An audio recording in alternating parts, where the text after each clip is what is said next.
سکھائی ہیں۔ جو لوگ اللہ پر ایمان نہیں لاتے اور آخرت کا انکار کرتے ہیں، میں نے ان کا مذہب چھوڑ دیا ہے اور میں اپنے باپ دادا ابراہیم اور اسحاق اور یعقوب کے مذہب پر چلتا ہوں۔ ہمیں شایع نہیں ہے کہ کسی چیز کو اللہ کے ساتھ شریک بنائے۔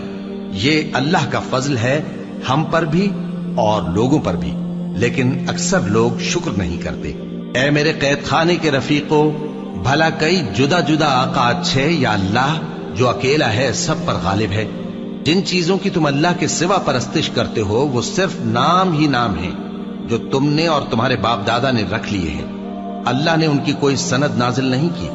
سن رکھو کہ اللہ کے سوا کسی کی حکومت نہیں ہے۔ اس نے ارشاد فرمایا ہے کہ اس کے سوا کسی کی عبادت نہ کرو، یہی سیدھا دین ہے، لیکن اکثر لوگ نہیں جانتے۔ اے میرے قید خانے کے رفیقو، تم میں سے ایک جو پہلا خواب بیان کرنے والا